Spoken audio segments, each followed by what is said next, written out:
kalau misalnya sampai adzan subuh itu saya mohon maaf karena perintah dari almarhum Bapak Haji. Saya pernah di apa namanya di baiat untuk melakukan ini wiritan. Maksud saya campur kan ada mungkin ada waktu kosong jadi saya baca. Saya diperintahkan baca surat Al-Ikhlas kulhu itu 1.000 kali Pak Haji. Ya nggak apa-apa. Nggak apa-apa ya. Tapi utang lu lunas gak? Enggak. Ya ngapain diamalin orang gak lunas? Kecuali kalau hajat lu cepet, cespleng, cespleng, cespleng. Nah, baru. Sekarang yang lo kerjain, utang lo lunas gak? Enggak. Sekarang lo kerjain, mobil lo Robicon gak? Enggak. Yang lo kerjain, mobil lo Land Cruiser gak? Enggak. Yang lo kerjain, mobil lo Jeep Mercy GL400 terbaru gak? Seperti mobil Pak Jokowi. Kayak punya gue. Enggak. Yang ngapain dikerjain? Stop dulu aja. Pakai ilmu gua. Nanti kalau ilmu gua udah terkabul, mau ganti lagi ilmu lo boleh. Mau nerusin ilmu gua boleh. Assalamualaikum warahmatullahi wabarakatuh. Selamat datang di Ruang Testimoni. Tempatnya testimoni orang-orang sukses pastinya. Dan tidak banyak basa-basi lagi, mari kita simak video berikut ini.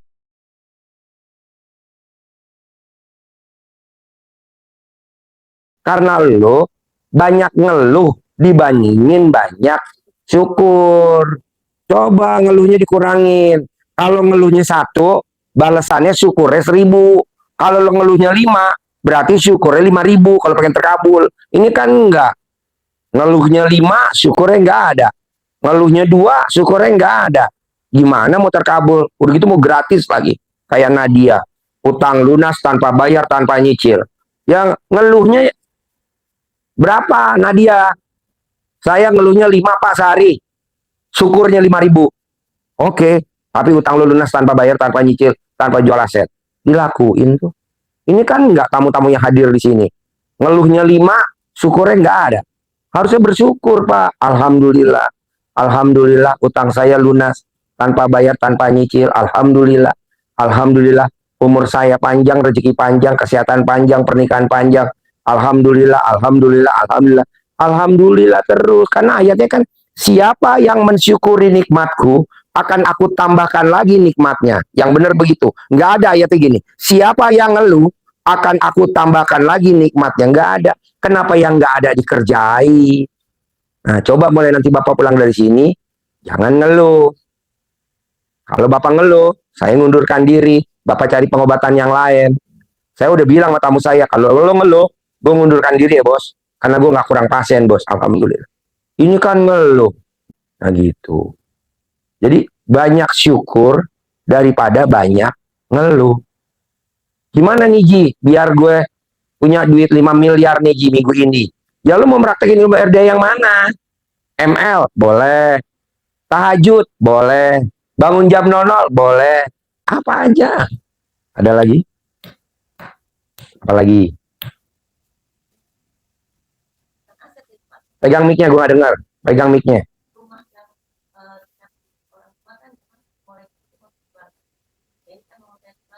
Gue nggak setuju, salah berobat lo kalau jual. Di sini kita nggak ada ijab-ijab jual-jual. Kalau memang laku, udah izin Allah, nanti ada aja jalannya. Kan ibu sama bapak masih punya anak nggak? Nggak punya anak. Nah kan masih punya anak, kenapa aset dijual? Minta aja sama Allah uang 100 miliar kayak Abi sama Lisa tuh yang ada di YouTube tuh. Kan ayatnya gini Pak, mintalah kepadaku, niscaya aku kabulkan.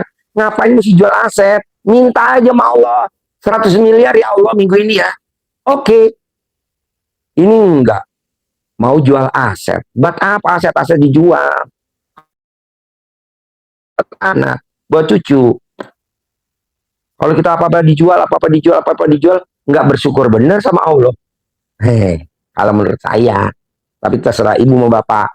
Jika tetap mau dijual, monggo. Tinggal praktekin ilmu RDAY. Kencingin juga laku.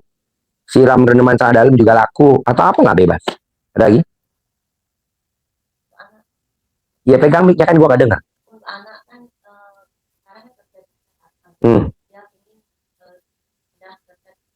Gampang. Mau pindah kerja kemana?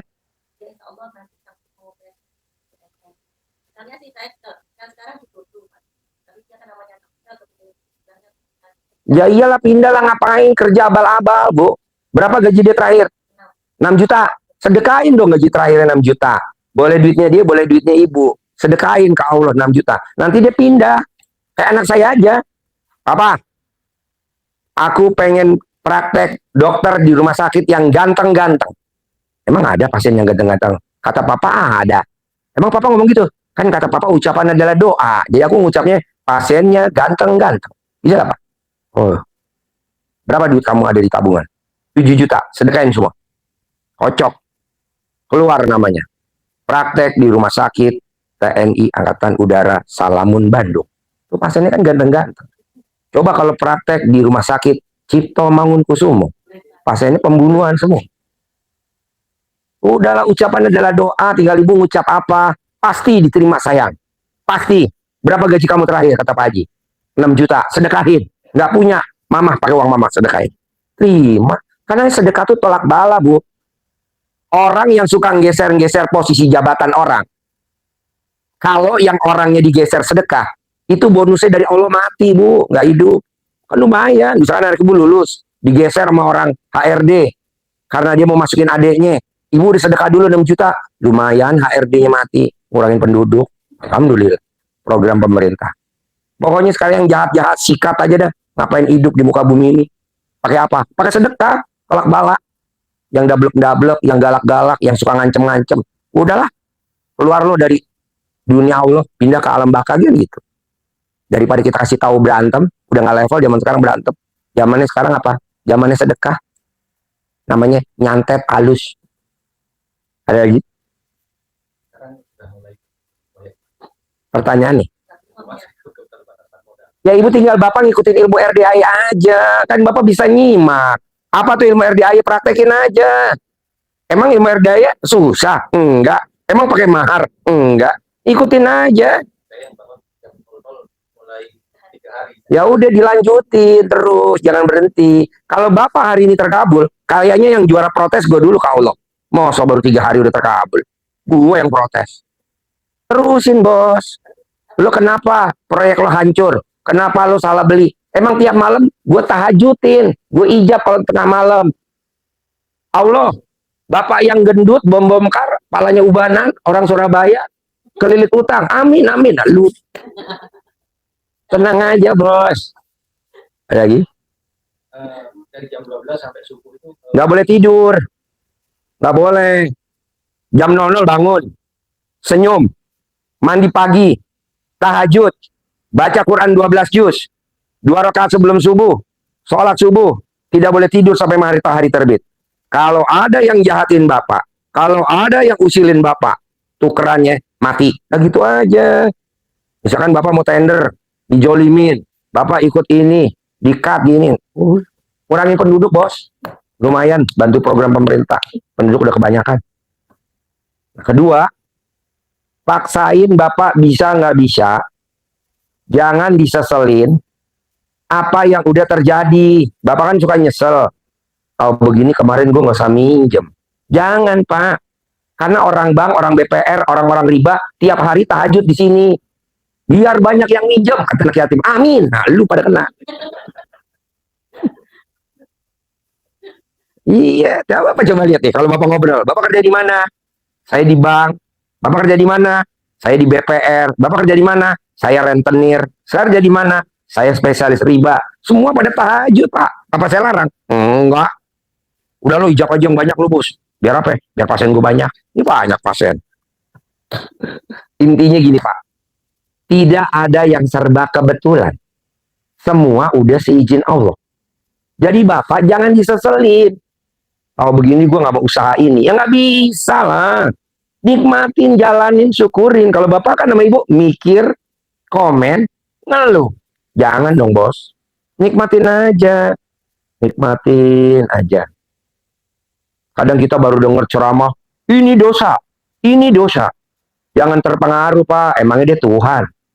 Tuhan aja nggak ngomong begitu. Santai aja. Yang penting jalanin, syukurin, nikmatin. Apa-apa riba, biarin. Gitu. Jangan langsung pengen keluar dari riba. Biarin aja, nikmatin dulu riba. Biar gimana kan riba berjasa sama kita, Pak. Iya, gue nyindir lo. Soalnya lo nggak sindir-sindir, barusan gue sindir. Iya, takut riba. Nah, jangan. Bapak coba lihat, ibu lihat. Orang mau ngawinin anak, bela-belain minjem di BRI. Ada yang 500 juta, ada yang 1 miliar. Mau ngawinin anak, minjem BRI 1 miliar. Emang tuh nggak riba? Riba. Kita pada kondangan, makan. Emang yang dimakan nggak riba? Riba. Makanya kemarin ditulis, perkawinan anak saya sukses karena riba. Nggak ada yang kondangan loh. Perkawinan anak saya sukses karena pinjaman dari riba bank ini. Nggak ada yang kondangan loh. Nggak usah, udah aja diem-diem. Ngapain pakai spanduk-spanduk? Pernikahan anak saya sukses karena riba dari bank ini. Jangan, udah digulung aja. Udah aja, kita diem-diem. Yang penting lo makan riba ya. Misalkan undangan ada 5.000. Terima kasih ya, 5.000 pada makan riba semua. Santai Bu, tenang aja. Saya juga produk riba Bu. Kok gitu?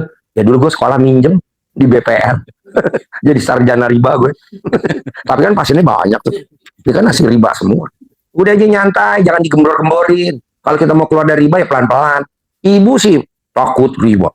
Takut riba. Nah, emang dari dulu sebelum ibu lahir kan riba udah ada. Sekarang aja tren riba sekarang. Dulu boro-boro. Hafiz Quran sekarang. Dulu zaman tahun 70 emang ada hafiz Quran? Nggak ada. Ngaji mah di kampung-kampung pakai lampu sentir. Sekarang hafiz Quran, minta sumbangan, minta sedekah Quran. Buatan-buatan. Dulu nggak ada orang begitu. Quran ya kita beli sendiri lah, ngapain? 10.000 buat ini, bagus sih, tapi ngapain juga. Udahlah, ibu santai aja, jangan takut riba Bu. Kebanyakan orang yang takut riba, badannya nggak tinggi-tinggi. Tepuk tangan. Jangan serius Bu, santai aja. Kan orang bilang, Ji lu kenapa sih nggak serius? Nah ngapain juga serius? Orang yang ngabulin Allah, emang yang ngabulin gue? Jaim-jaim, ngapain? Yang penting gue pakai Toyota Alphard warna putih. Yang penting gue pakai Robicon. Daripada lu jaim-jaim naik Grab kan? Nah. Ada lagi? Pak Haji, saya ngaji itu tidak begitu lancar. Gak usah ngaji, emang dari tadi gue suruh ngaji. Enggak, ya baca enggak? Iya. Ya udah ML aja tiap hari. Sehari 3 kali bisa gak? Nggak bisa. Hah? Sehari 3 kali gak bisa? Sehari 2 kali setengah. 2 kali yang keluar, 1 nanggung. Sehari 2 kali. Nggak kerja nanti ya? Nggak pergi. Ya kan lo bisa, nanti ML-nya bisa pagi, bisa malam. Lo ML-nya kan nggak usah harus di kantor, bisa di tempayan, bisa di lemari, bisa di akuarium. Berarti saya minta centong nanti. Ada centong. Kasih sekarung dah. Kalau misalnya sampai adzan subuh itu saya mohon maaf karena perintah dari almarhum Bapak Haji. Saya pernah di di baiat untuk melakukan ini wiritan. Maksud saya campur, kan mungkin ada waktu kosong jadi saya baca. Saya diperintahkan baca surat Al-Ikhlas kulhu itu 1000 kali, Pak Haji. Ya nggak apa-apa. Nggak apa-apa ya. Sekarang yang lo kerjain, utang lo lunas gak? Enggak. Sekarang lo kerjain, mobil lo Robicon gak? Enggak. Yang lo kerjain, mobil lo Land Cruiser gak? Enggak. Yang lo kerjain, mobil lo Jeep Mercy GL400 terbaru gak? Seperti mobil Pak Jokowi. Kayak punya gue. Enggak. Yang ngapain dikerjain? Stop dulu aja. Pakai ilmu gua. Nanti kalau ilmu gua udah terkabul, mau ganti lagi ilmu lo boleh. Mau nerusin ilmu gua boleh. Nah, gitu. Pak Haji, instruksi bapak saya almarhum, saya tiap hari sebelum subuh mesti baca ini 1000, ini 1000, ini 1000. Betul. Tapi utang lo lunas gak? Enggak. Ya ngapain diamalin orang gak lunas? Kecuali kalau hajat lo cepet, ces peleng. Baru. Soalnya nanti lo gak ngejar baca Quran yang matahari terbitnya nih. Karena lo ngamalin itu. Gitu. Kan yang ditargetkan baca Qurannya sebelum matahari terbit harus udah selesai 12 juz. Nggak boleh bacaan lain karena lo berobatnya ke gua. Nanti lo berobat lagi ke kiai mana, amalannya beda sama gua, lo boleh pakai dia atau mau pakai gua? Pakai dia ya, punya gua jangan diamalin lah. Tapi kiainya pakai Robicon enggak, dia pakai Innova itu karbon. Nah ya udah. Pokoknya ini gini bos, ini kita yang logika. Kalau lo udah berobat ke Cipto, lo mau berobat lagi ke rumah sakit MMC Kuningan. Kasaran gue sih, kalau lo memang mau ke MMC Kuningan, obat dokter dari MMC Kuningan aja yang lo minum. Obat dari Cipto lo stop. Walaupun penyakitnya sama. Kepala pusing, Di Cipto kasih Panadol. Di MMC lo kasih Decolgin. Dikasih Paramed. Ya Panadol jangan diminum dong. Itu intinya, perumpamaannya. Iya. Tapi setuju apa enggak? Terserah si bos, yang saya ngikut. Ada lagi? Ibu? Nah, itu aja. Harapan saya, semoga siapa saja yang telah menonton video ini jadi terinspirasi, dan saya doakan semoga semua hajat Bapak Ibu semuanya bisa cepat terkabul, dan saya doakan Ibu Bapak semuanya bisa secepatnya datang ke RDIY dan bertemu dengan Pak Haji dan anak-anak yatim tentunya. Amin amin ya rabbal alamin. Assalamualaikum warahmatullahi wabarakatuh.